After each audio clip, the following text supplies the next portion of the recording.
back. I did a little fiddling with the torch here. Sadly, I didn't bother with the audio, so you have to excuse the crappy audio. I fiddled with the torch mount here, and I have pretty much achieved exactly what I was going for, which is a true crossfire here. So I'm still running the oxygen concentrator because reasons. And it's killing me not to be able to adjust that camera well enough to show. I've been trying to fiddle with the settings to get it to do what I want it to do, which is to actually show the candles here, and I can't get that camera to do it. I'm gonna have to drag my good Nikon out to get that to work, and I just don't feel like doing it right now. Sorry. So, what does that mean? Well, I have multiple different awesome things that this setup has now afforded me to do. The number one thing is I can run two completely different flames. And I talked about this in my other video about that's what foot pedals are for. GTT actually has a handle on the back of the torch now where it does that. In this particular case, I may have spoken too soon here. Oh, there it goes. I have also mentioned that this torch, this mini CC, gets really hot. Well, when it gets really hot, the ball mount gets really stiff. So this morning, I've been at this now for about 6 hours. So this torch is, it's not too god-awful. Oh yeah, that's real hot. Whoops. I'm going to shut this off because I'm still running on bottled gas on this one. The oxygen compressor and concentrator is on its way. So, what do I want to show here? Well, I want to, I'm going to do an implosion piece from start to finish to highlight. It shows, to highlight the advantages of what I've done, at least in my own head. So I have to clean my glass off because it gets dirty in my shop here. Also, it gets like junk on it. You want to clean the glass off. I'm going to pop the end of this open. This is the end of my 1-inch OD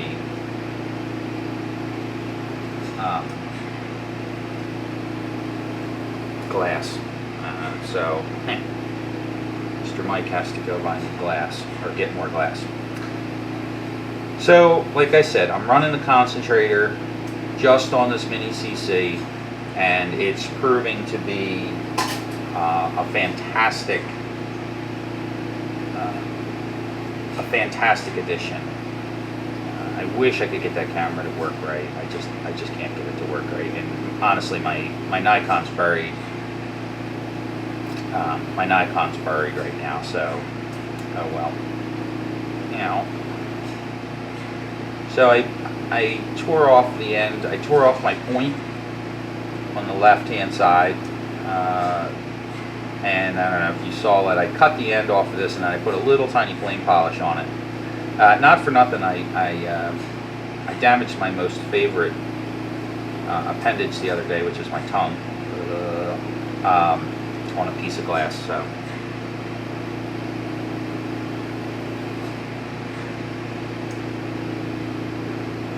because I was too lazy to flame polish I was too lazy to flame polish the broken piece off, stuck it in my mouth, cut my tongue. Wasn't the end of the world. But last thing I want to do is become an actual fork-tongued devil. I know enough attorneys.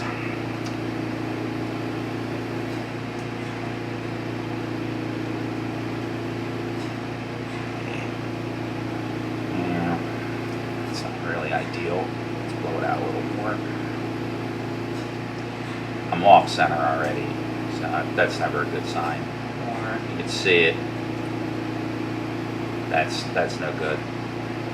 Yeah, this is actually a prime opportunity where I could kick this big torch on, reheat this super fast. Now I can't quite, and I won't know until I get the other oxygen, until I get the whole oxygen system set up. I'm not going to know what is actually causing this. I hate to say it, I think what the problem is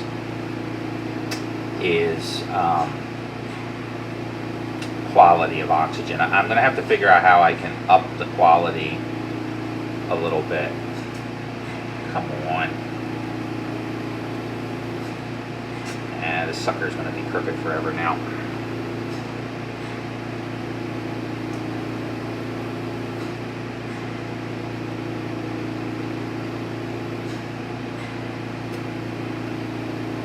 Oh well, this is a demo. Now, first thing I'm going to do here, I'm practicing with a couple new techniques. I watched a video from John Kabuki, I think his name is John, and he's like the marble guy. And one of the things that he did, which I thought was pretty cool, was you know what I'm going to do?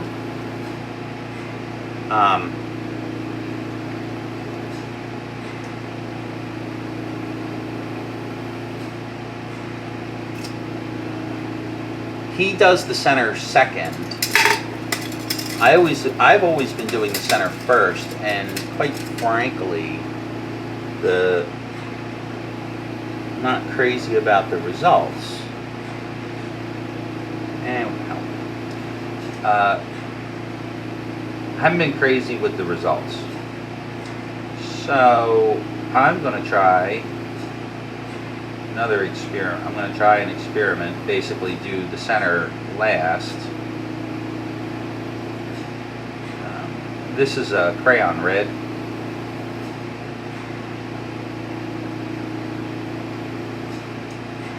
This is going to be kind of like a dahlia. I call it a dahlia. I don't know really. I think a dahlia is pretty good.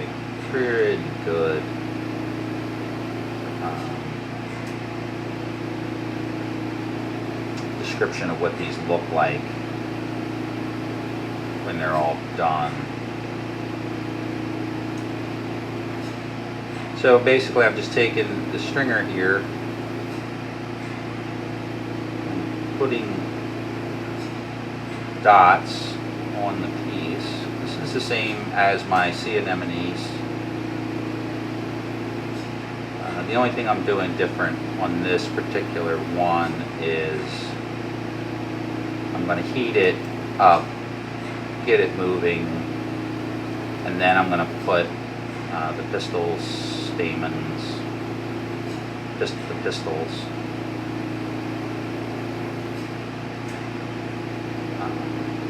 I'll put the pistils in then, after I get a good meld in of this. I've been at this for, darn it, I've been at this for a while today, so I'm getting a little punchy. I need to take a break. So, once again, I'm still just using the CC. The CC is cooler. Oh, so what I was getting at was I don't know whether or not my heat issue is caused by the oxygen concentrator not pushing enough volume, because I am only using a 5 liter, direct off a 5 liter oxygen concentrator, or a quality issue. So it could be either or, because this torch is exponentially hotter than this torch. You can't see, I can't see a whole lot of difference in the flame characteristics. I'm getting very similar. I can get these to look very similar, but yet at the end of the day, what I'm getting is not is a non-similar flame. Oh, darn it. I put too close together. The problem when you put them too close together is you end up with a blob. It just so happens that this particular one, is the damn blob is right in the very center, which is kind of what you want to look at anyway. Alright, so now we've heated this in.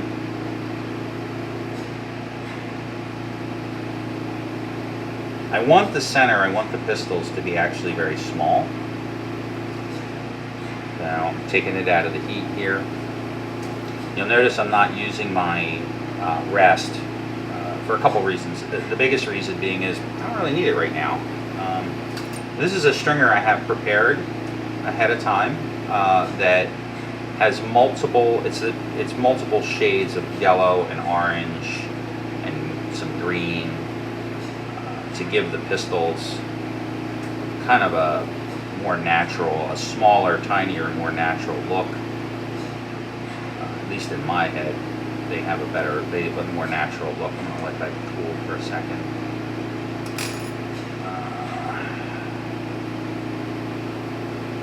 I'm actually going to pull that little piece off.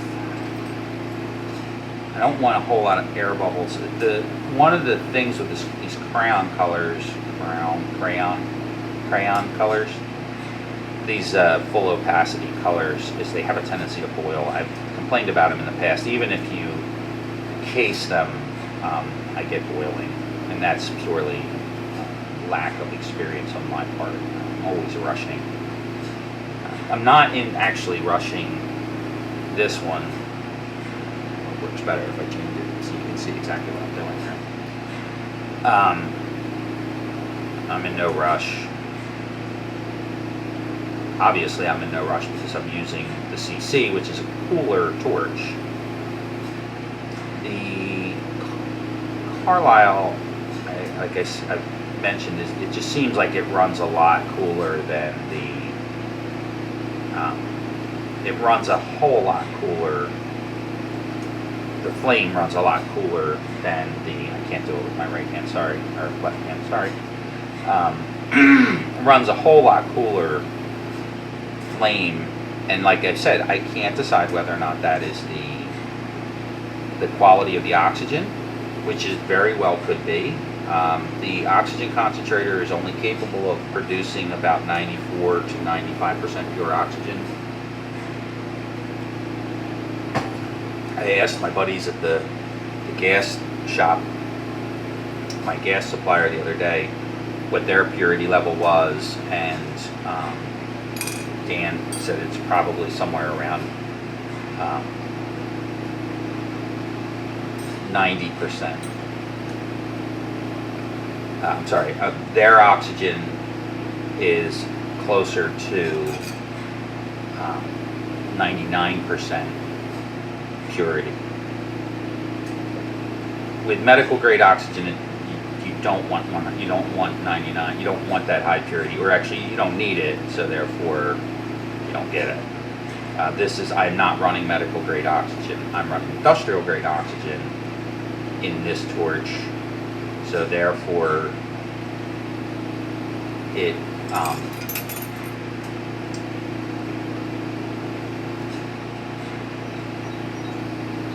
it's just greater purity.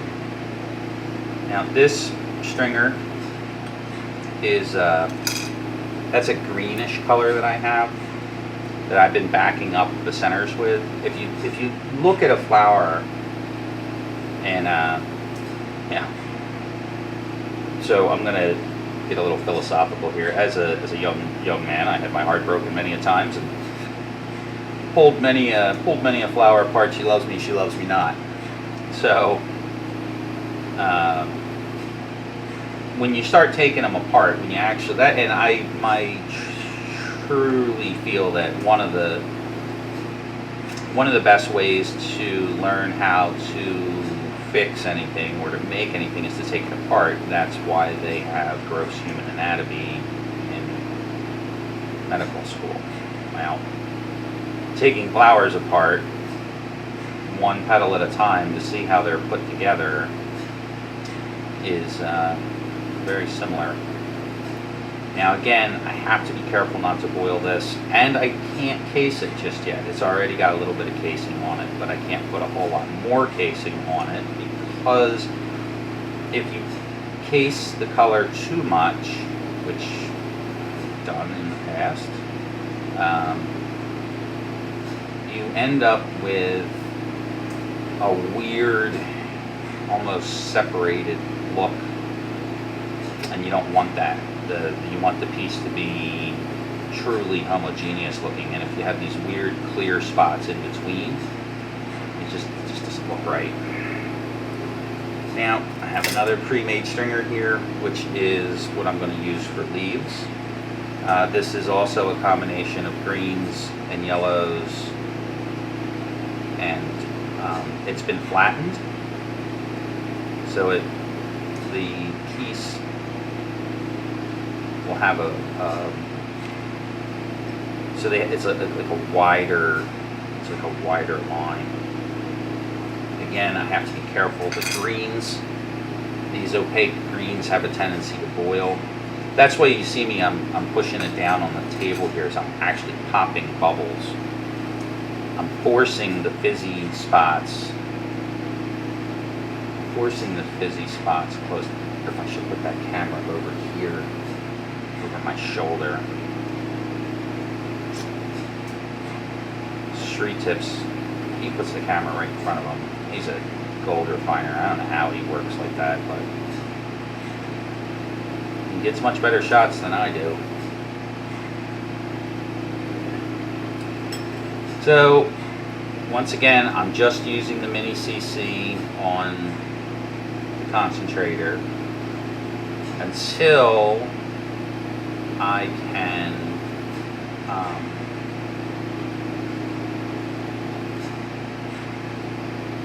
until I need it. I'm not going to run this one, and you'll see why I run it when I do it.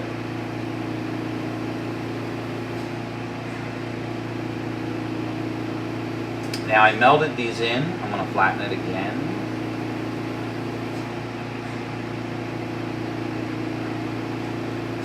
Now I'm going to take my take this one. I'm going to give it kind of like a three-dimensional effect. Now this color is cased, and what it will do is provide a three-dimensional effect with it being cased. I hope that's the game plan.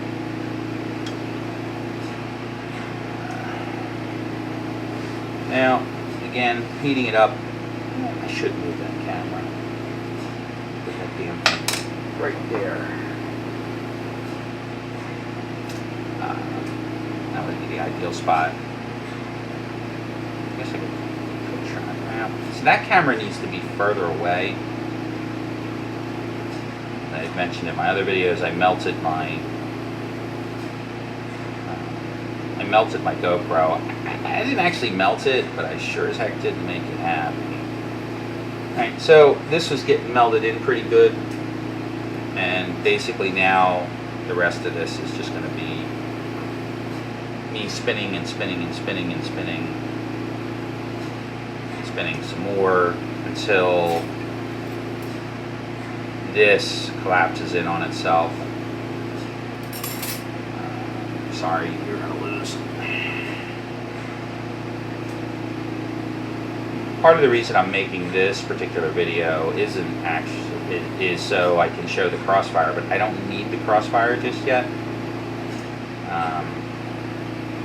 I could do it, but I want to get this a little bit more melted in before I throw too much heat into this and boil the color. Let's see if we can do it. So now the way, and it actually should show up okay on that camera, is I now have a full intersection of this flame, which I didn't have before, which produces twice the size of the flame. Now, one of the interesting side effects, or one of the interesting things that I can do, now that I have a true intersection of the flame, is I can actually create within the fire, within the flame itself, a hotter spot while still having a wide flame. Now you can do that with this, you absolutely can do that with the Phantom, well, with the GTT. If you run the inner and outer fire, inner and outer fire, it will do that. As a matter of fact, it's one of the, I'll call it a highlight of this torch, is you can run the inner fire and the outer fire at 2 different temperatures. What I like about this setup is I can run the inner and outer fire. I can run this torch this way, I can run this torch this way. If the outside gets too hot, I can just move this in a little bit and just heat the very center. And then, now I still am licking it a little bit, but I can move the torch down. So now this fire is out of play. Yes, I just stuck my finger in it. This fire is totally out of play. If I want to bring it back into play, I just go like that. Now these fires are still intersecting, or I can turn this one off all the way. So this one's off again, because I don't really need it, even though I kind of do. Now I'm going to flatten again.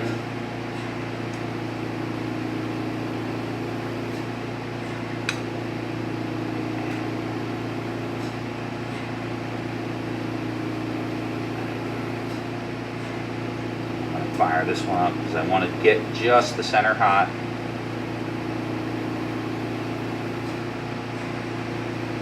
Now I'm running this center fire on the links here really kind of tight, but I am just licking the edge of this. What's that?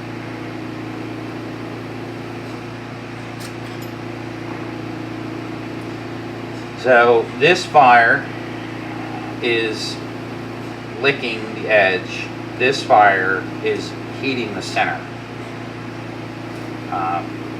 Pretty hot actually, and that's what I want. And then I can change, and now I can take it out of the outer fire, move it down a little. Now I'm purely using the center because I want this center to get really hot. I want it to really collapse in on itself. Bring that back into play.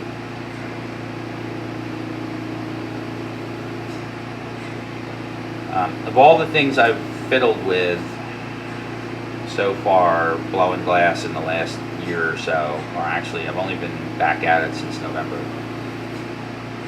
but take into consideration my previous experiences, adding this torch really has changed the game for me in a way that I never thought it was going to.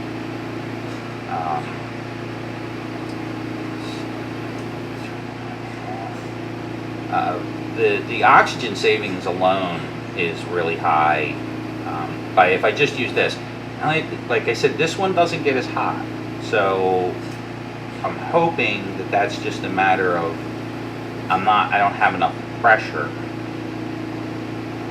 because if when I add the oxygen condenser compressor setup to my rig here and the Phantom isn't as hot, it's going to take a little bit of a learning curve to get used to it, which I'm kind of fully expecting, to be honest.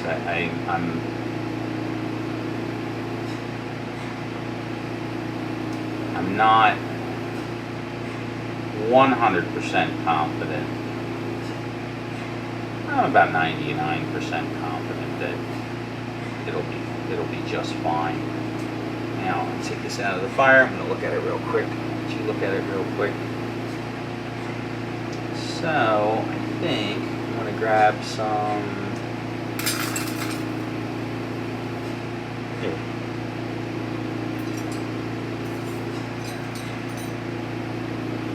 That's not what I want. That's what I want. Some green some green sparkle here. I'm not going to pull the center in anymore. Now, once I put this drop of glass on the back side here, then the inside of the piece is not going to collapse anymore. Weak. That's it. I'm done. So what you see is what you get. Now, the green sparkle is really transparent. It gives a nice transparency to it.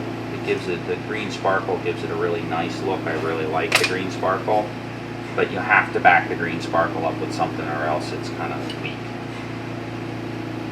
Just whip out my marble molds here and just push that in real fast just to accelerate the process.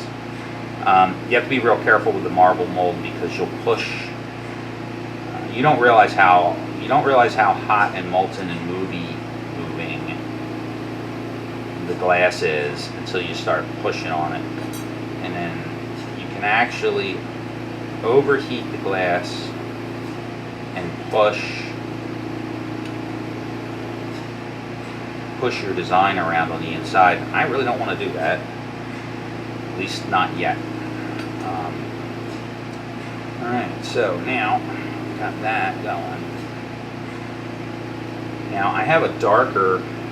Now this is going to be a bead, so I'm not too worried about the backside, but I also want a certain effect. Now this color I have here in my right hand is called Loch Ness Green, which is a dark, opaque, much more opaque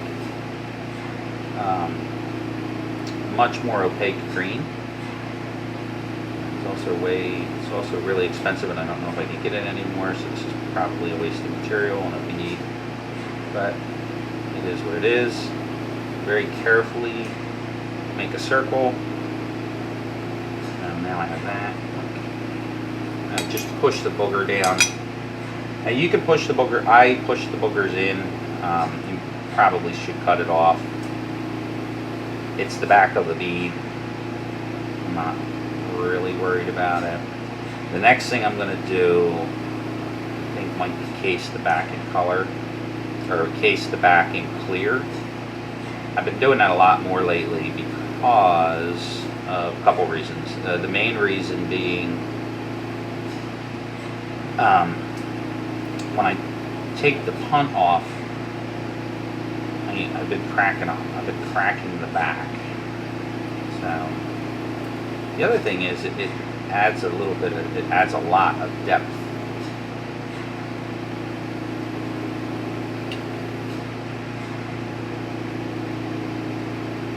And you'll notice I'm moving the piece around the inside of the marble mold. This particular marble mold has I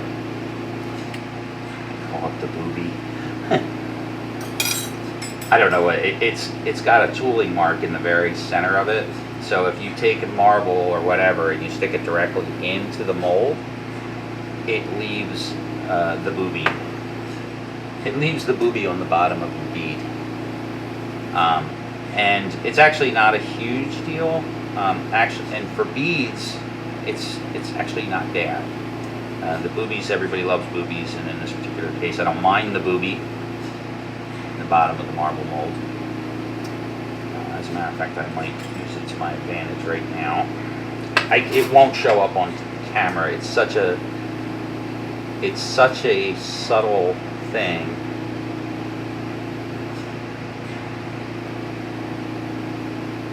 But it absolutely does exist.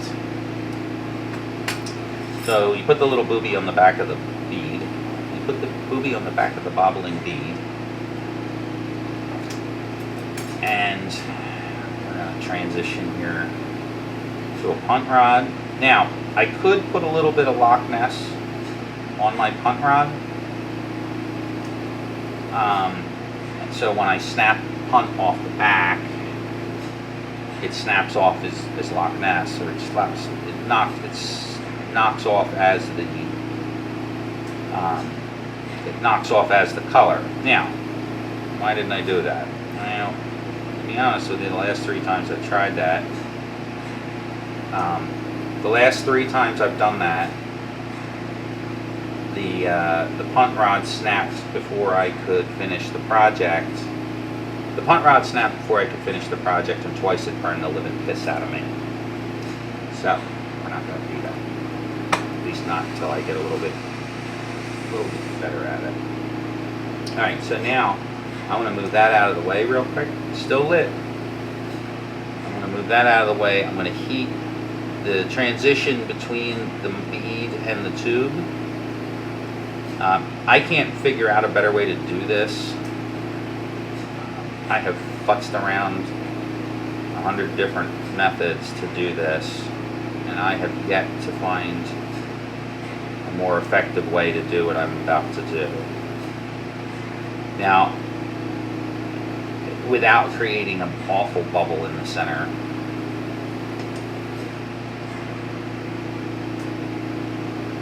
Okay, now the glass, the transition glass here is cellophane thick. Very careful with that. I don't want that popping all over the place. Now we're going to pop that back up. I can turn this one off. We're back. Now I have to melt the bubble that I just created out of this thing.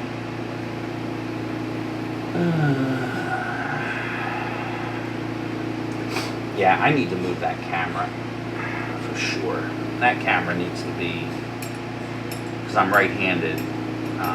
Now what I end up with is a ring of air around this, and what I'm doing is I'm actually heating that ring out. A little small too.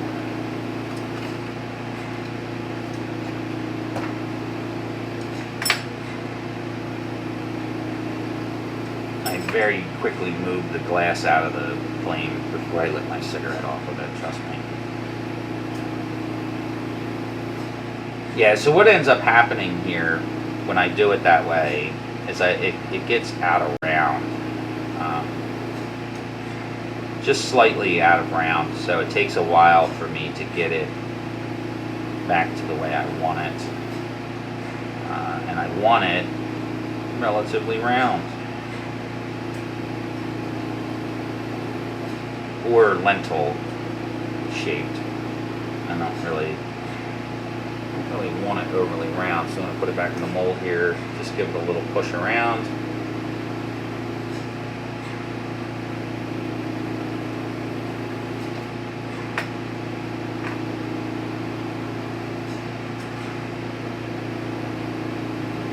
Wasn't careful.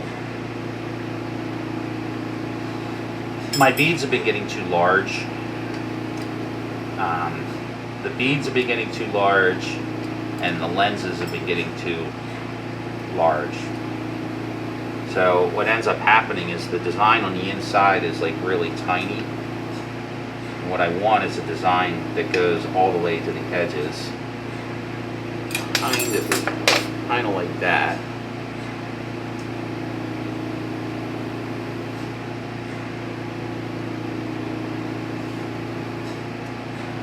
Take the vitrification out of it. This bead is almost done.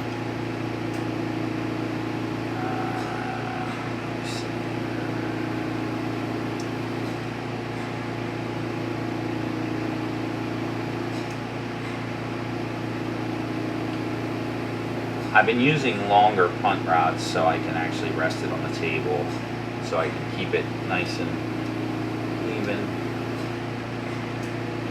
Yeah, that blob. Damn it. Well, not one of my finer works. But that's not why we're doing this anyway. Okay, so now take a clear punt. Punt, punt, punt, punt, punt, punt, punt, punt. What you think I'm saying? Alright, so now stick a punt rod on the end of this, as close to the center as I can get it, which is very rarely ever very close to the center. I'm going to take the 8mm punt off.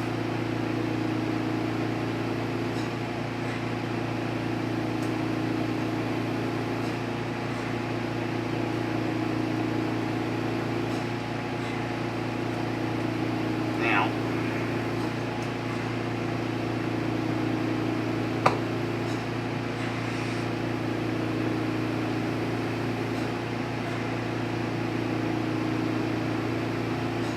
going to use this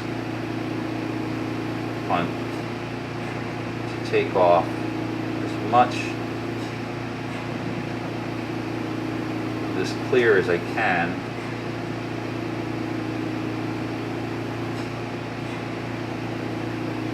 And you notice I fired the second torch up. I fired the shite.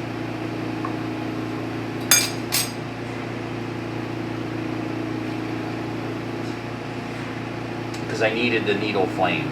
So I have a needle flame up here. I'm working it in the needle flame. Now I'm going to move it down to the wider flame.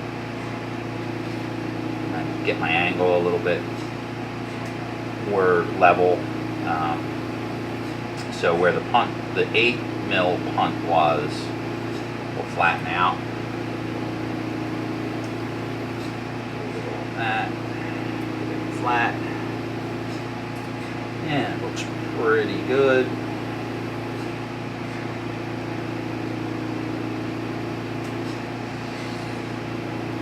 Flame polishing the back. I'm going to take another punt here. It's not the one I want. Organization is the key to my success, ladies.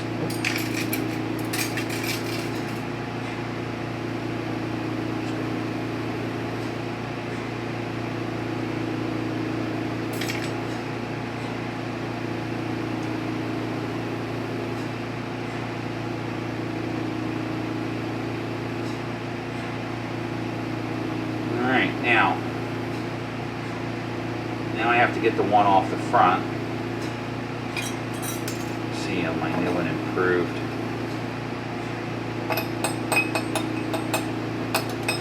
Nope.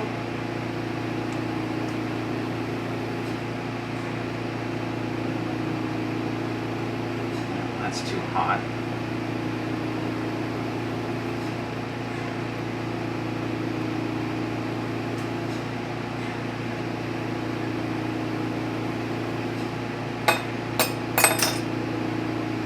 Kind of worked.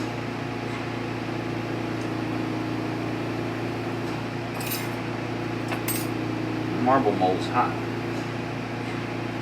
Alright, so I'm going to flame polish the punt mark out of the front. Get it nice and hot. In the outer, in this needle, put it into this one. I'm actually going to shut the needle off.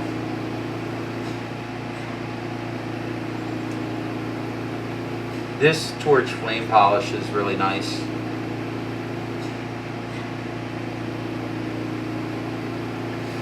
Now,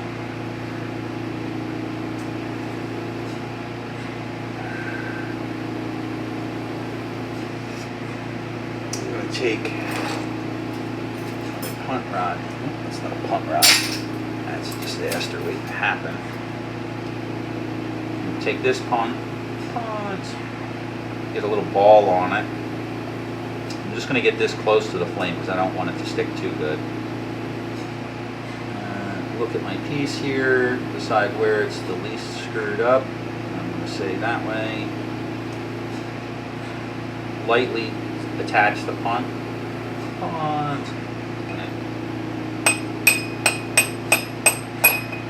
Snap that one off, which it broke off very poorly. I'm going to fire my needle back up real quick. I don't want to overheat this punt rod.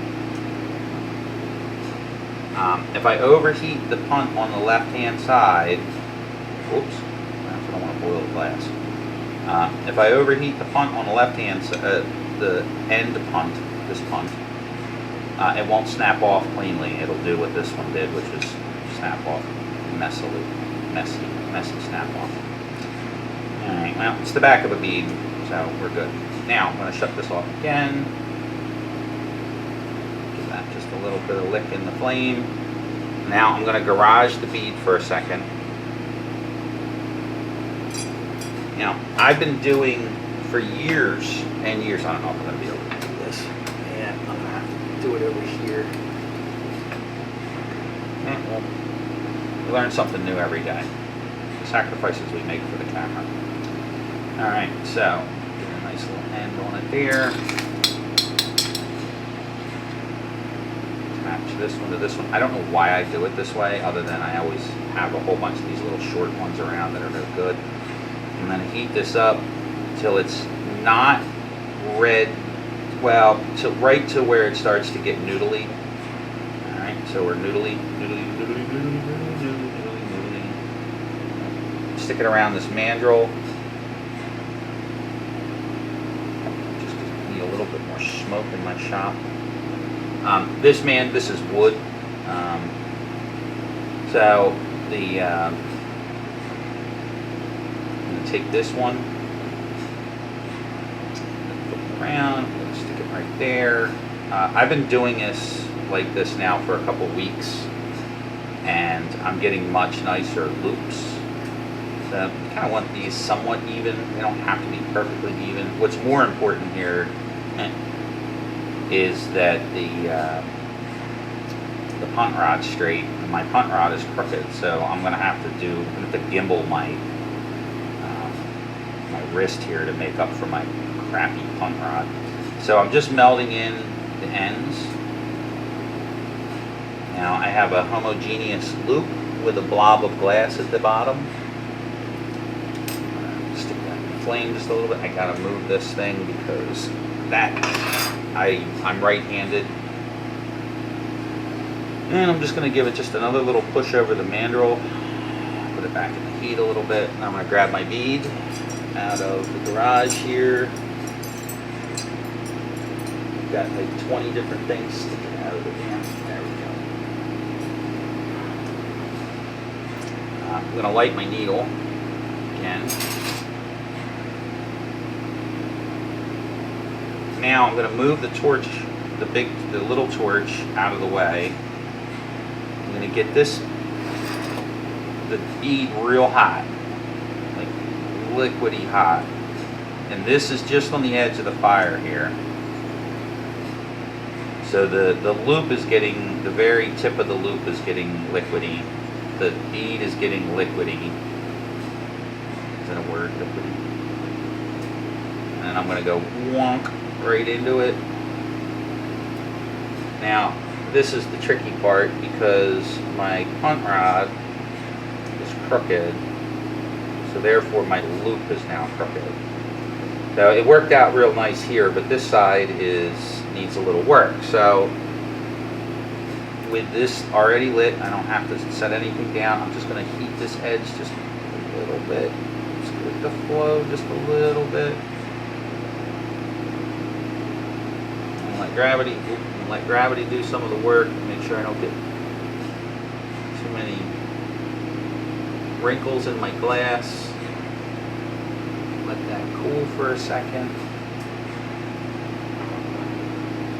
Snap that one off. Now I'm going to take the needle. I'm just going to knock that booger off of there.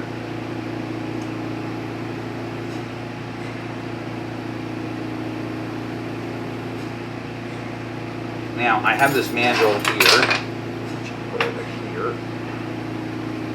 Now doing what I just did, I kind of took I kind of made the loop a little out of round. So I'm going to stick it back over the mandrel to make it roundish again. That's pretty decent. The bead itself did not turn out the way I wanted it to, so I joked that this is now a $5 bead. So heat up my torch, or heat up my tool, clip it onto clip it onto the bead. I have this little piece of angle iron down here. I'm going to heat it. I'm going to whack the little boogers off with the needle flame. And I'm going to polish it with the big flame. Check it to make sure I didn't knock too much off. I knocked too much off, so I'm going to give it some more in the needle flame here to get just where I screwed it up, nice and white. And I'm going to throw it in here to blend it in. That looks to me like a pretty decent bead. shape and everything. The design itself didn't turn out quite the way I wanted it to. Set that. Oh, okay. You don't want to go. All right. Into the kiln it goes. So